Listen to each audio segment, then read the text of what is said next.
ఎన్నికలకు ముందు సిద్ధం సభల్లో ఒకే ఒక చోట నాటి ప్రతిపక్ష నాయకులకు సంబంధించిన ఫోటోలు పెట్టి బాక్సింగ్ ఆడేలాగే ఒక ఏర్పాటు చేశారు. ఇది పూర్తిగా ఐప్యాక్ ఎత్తుగడ. ఐప్యాక్ చేసిన ఇలాంటి ఎత్తుగడల వల్లే వైసీపీ మూల్యం కూడా చెల్లించింది. ఆ రోజు తెలుగుదేశం పార్టీ మీడియా చూసారా వైఎస్ఆర్ కాంగ్రెస్ పార్టీ ఎలా తయారైపోయిందో, ప్రతిపక్ష నాయకుల్ని గౌరవించే విధానం ఇదేనా, రాజకీయాల్లో విలువలు విశ్వసనీయత అంటే ఇదేనా అని ప్రశ్నించారు. ఎస్, ఆ రోజు ప్రశ్నించవచ్చు. కానీ ఇప్పుడు తెలుగుదేశం పార్టీ అధికారంలో ఉంది. గుడివాడలో కొడాలి నాని చంద్రబాబు నాయుడు బూట్లు తుడుస్తూ ఉన్నట్టు ఒక పెద్ద ఫ్లెక్సీని బహిరంగంగా పెద్దది ఏర్పాటు చేశారు కదా. మరి ఇది ఏం సంస్కారం? మరి తెలుగుదేశం పార్టీ సంస్కారం ఏమైపోయింది? వైఎస్ఆర్ కాంగ్రెస్ పార్టీ వాళ్ళు ఒకటో రెండో తప్పులు చేస్తూ ఉంటారు. అవి బాగా హైలైట్ అవుతాయి. తెలుగుదేశం పార్టీ మీడియా తన బలాన్ని ఉపయోగించి విపరీతంగా వైరల్ చేస్తూ ఉంటుంది. అదే తెలుగుదేశం పార్టీ వాళ్ళు ఇలాంటి తప్పులు రెగ్యులర్గా చేస్తూనే ఉంటారు. ఈ ఏడాదిలో చూడండి, ఇంకా అసలు కౌంట్ చేయడానికి కూడా సాధ్యం కానీ కౌంటింగ్ కూడా వదిలేసినంత స్థాయిలో రోజు ఏదో ఒకటి చేస్తూనే ఉన్నారు. ఏది లాండ్ ఆర్డర్ని చేతిలోకి తీసుకొని మరి తెలుగుదేశం పార్టీ వాళ్ళు వీధుల మీదకి వస్తున్నారు. కానీ ఎవరూ ప్రశ్నించే పరిస్థితి లేదు. అంటే ప్రజలు సరే తెలుగుదేశం పార్టీ నైజం అది కాబట్టి వాళ్ళు వరుసగా తప్పులు చేస్తూ ఉంటారు అని పట్టించుకోవడం మానేశారా, లేకుంటే మీడియా హైలైట్ చేయలేకపోతుందా? అదే వైఎస్ఆర్ కాంగ్రెస్ పార్టీ వాళ్ళు ఒకటి రెండు తప్పులు చేసినా సరే వీళ్ళు కూడా ఇలా తయారైపోయారు అన్న అంశమే ఎక్కువ హైలైట్ అవుతుందా?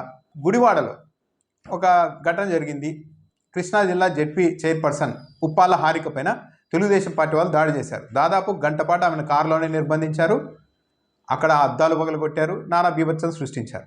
ఇక్కడ బాగా గమనిస్తే అర్థమయ్యే పరిస్థితి ఏంటంటే, మొత్తం తెలుగుదేశం పార్టీ అధికారంలోకి వచ్చిన తర్వాత ఏ ఘటననైనా పరిశీలిస్తే పోలీసులు తెలుగుదేశం పార్టీ కార్యకర్తలు ఒకే చోటు ఉంటారు. వాళ్ళని పంపించారు. తెలుగుదేశం పార్టీ కార్యకర్తలను ఇక్కడికి ఎందుకు వచ్చారు, ఇక్కడ గొడవ జరుగుతుంది వెళ్ళిపోండి అని ఏ పోలీసు పంపారు. నిన్న గుడివాడలో కూడా అదే జరిగింది. వందలాది మంది పోలీసులు ఉన్నారు, తెలుగుదేశం పార్టీ కార్యకర్తలంతా రోడ్డు మీద ఉన్నారు. మీకు ఏం పని, వెళ్ళిపోండి అని చెప్పలేదు.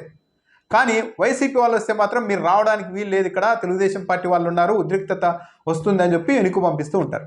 ఈవెన్ జగన్మోహన్ రెడ్డికి సంబంధించిన ఒక పర్యటనలో కూడా 40 మంది టీడీపీ మహిళా కార్యకర్తలు వెళ్ళి రచ్చ చేయబోతే పోలీసులు 100 మంది ఉండి కూడా వైసీపీ వాళ్ళు వేలాది మందికి ఇక్కడ ర్యాలీకి వస్తారు, ఇలాంటి చోట 40 మంది ఉండి ఇలాంటి పనులు చేస్తే, నిరసన తెలిపితే వాళ్ళ అవతల నుండి మాస్లో ఎవరైనా అగ్రెసివ్గా రియాక్ట్ అయితే పరిస్థితి చేయి దాటిపోతుందని వాళ్ళని ముందే పంపించే ప్రయత్నం కూడా చేయలేదు పోలీసులు. అంటే పోలీసులు టీడీపీ వాళ్ళు అంతా కలిసే పనిచేస్తూ ఉన్నారనేది కూడా క్లియర్గా అర్థమవుతుంది. నిన్న గుడివాడలో జరిగిన వ్యవహారాన్ని మీడియా ఎలా రిపోర్ట్ చేస్తోంది అన్నది కూడా చాలా ఆసక్తికరంగా ఉంది. ఈనాడు పత్రిక నిన్న సాయంత్రం, అంటే గుడివాడలో ఘటన జరిగిన వెంటనే తన వెబ్సైట్లో రిపోర్ట్ చేసింది ఈ వార్తకు సంబంధించి, ఈ వ్యవహారానికి సంబంధించి. ఎక్కడా కూడా పేర్ని నాని అనే పదం లేదు ఆ వార్తలో. పేర్ని నాని కోసం అంతా తెలుగుదేశం పార్టీ కార్యకర్తలు వచ్చారని ఎక్కడా రాయలేదు. ఏమని రాశారు?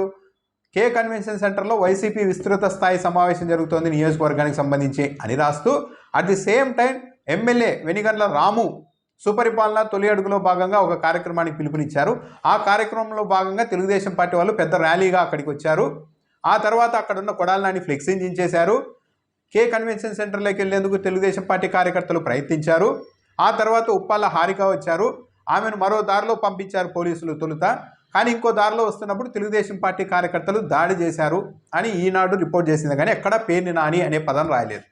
కానీ తెల్లారేసరికి ఈనాడు పత్రికలో ఈ ఘటనకంతా కారణం పేర్ని నాని వ్యాఖ్యలే అంటూ రాసేశారు. మరి నిన్న సాయంత్రమే ఎందుకు అలా రిపోర్ట్ చేయలేదు అంటే, ఎందుకు చేయలేదు అంటే దీనికి కూడా ఒక కారణం ఉంది. అంతా ఊరికే ఏం జరగలేదు. నిన్ననే ఇగో తెలుగుదేశం పార్టీ కార్యకర్తలంతా పేర్ని నాని వస్తే, కొడాలి నాని వస్తే దాడి చేయడానికి అక్కడ ఉన్నారు అని నిన్ననే రిపోర్ట్ చేస్తే వెంటనే ఏమని ప్రశ్న వస్తుంది పబ్లిక్ నుంచి? మరి పోలీసులు ఏం చేస్తున్నారు? దాడి చేయాలి అన్న ఉద్దేశంతో, అడ్డుకోవాలన్న ఉద్దేశంతో తెలుగుదేశం పార్టీ కార్యకర్తలు వచ్చినప్పుడు పోలీసులు అక్కడి నుండి వాళ్ళందరినీ పంపించాలి కదా అన్న ప్రశ్న వస్తుంది. అందుకనే నిన్న రిపోర్ట్లో మాత్రం, నిన్న వార్తను రిపోర్ట్ చేసేటప్పుడు మాత్రం లేదు, సుపరిపాలన తొలి అడుగులో భాగంగా అక్కడికి తెలుగుదేశం పార్టీ కార్యకర్తలు వచ్చారని రాశారు. ఎక్కడా పేర్ని నాని ప్రస్తావనే తీసుకురాలేదు. ఎప్పుడైతే జెడ్పీ చైర్పర్సన్ ఉప్పాల హారిక మీద దాడి జరిగి ఆమె కారు ధ్వంసం చేసి గంట పాటు నిర్బంధించిన తర్వాత ఇది పెద్ద వార్త అయిపోయింది.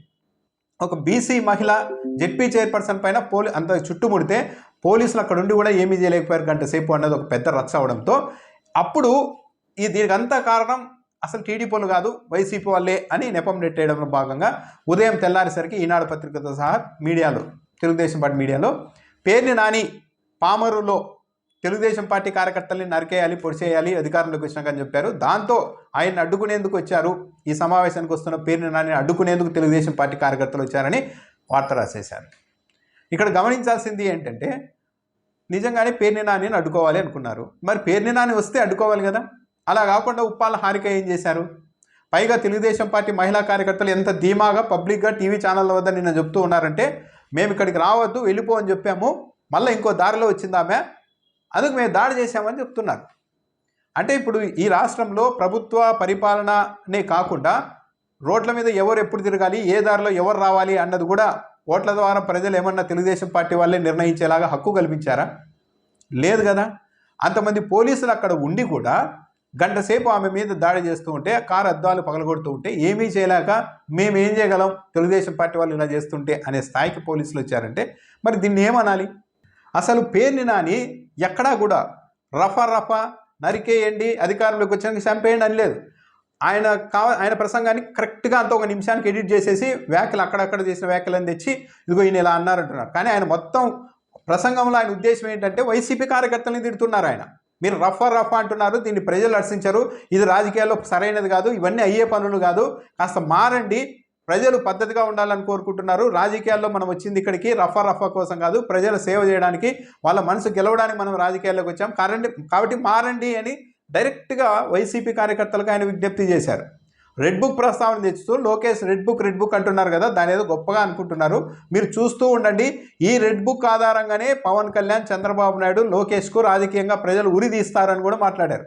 అంటే మనం ఆ పంతాలోనికి వెళ్ళడానికి వీల్లేదు, కరెక్ట్ కాదు అని సొంత పార్టీ కార్యకర్తలకు చెప్తే ఆయన ఉద్దేశం అదైతే, కానీ కొన్ని మధ్యలో వ్యాఖ్యలు తీసుకొని వచ్చి ఆయన నరికేయండి, చంపేయండి, మేము చూసుకుందాం, చీకట్లో కొట్టేయండి అని చెప్పారు అని చెప్తూ ఉన్నారు అని వక్రీకరించారు. దాని మీద ఏకంగా పేర్ని నాని మీద కేసు కూడా పెట్టేశారు.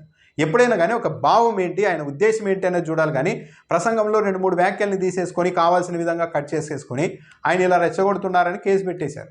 అఫ్కోర్స్ ఈ ఏడాదిలో జరుగుతున్న పరిణామాలు చూస్తుంటే ఇలా చేయడం అన్నది ఒక పెద్ద ఆశ్చర్యం కలిగించే అంశమే కాదు, ప్రజలు కూడా. సో మొత్తం మీద పోలీస్ శాఖ కూడా సమాధానం చెప్పాలి. గుడివాడలో వైఎస్ఆర్సీపీ కార్యక్రమం జరుగుతూ ఉంటే సరే పేర్ని నాని వస్తే తప్పేంటి? పేర్ని నాని తప్పు చేసి ఉంటే పోలీసులు కదా చర్యలు తీసుకోవాల్సింది. నడు రోడ్డు మీద తెలుగుదేశం పార్టీ కార్యకర్తలు వచ్చేసి రాళ్లతో కొట్టేసి ఆయన మీద దాడి చేసి శిక్షిస్తారా? అలాంటి ఉద్దేశంతో వాళ్ళు అక్కడికి వచ్చారని తెలిసి కూడా వందలాది మంది పోలీసులు ఉండి వాళ్ళని ఎందుకు పంపించలేదు? సరే పేర్ని నాని వ్యాఖ్యలు చేసి ఉంటే మరి ఉప్పాల హారిక ఏం చేశారు? ఆమెను కూడా ఆ రోడ్డు మీద పోవడానికి వీలు లేదని ఎట్లా అంటున్నారు? పోలీసులు కూడా ఇక్కడ పోవద్దంటే అటు పోండి అని ఎందుకు చెప్తున్నారు? అంటే పోలీస్ వ్యవస్థ అంత నిస్సహాయ స్థితికి ఈ రాష్ట్రంలో చేరిపోయిందా? ఒక పార్టీ కార్యకర్తలు అధికారంలో ఉన్నంత మాత్రాన ఒక పార్టీ కార్యకర్తలు 100 మంది 200 మంది రోడ్డు మీదకి వచ్చి ఈ రోడ్డును మేము వైసీపీ వాళ్ళు వెళ్ళడానికి వీలు లేదు, మేము అడ్డుకుంటామని చెప్తే పోలీసులు అందుకు సహకరిస్తారా? కట్టడి చేయాల్సింది ఎవరిని? కట్టడి చేస్తున్నది ఎవరిని? పోలీసులు.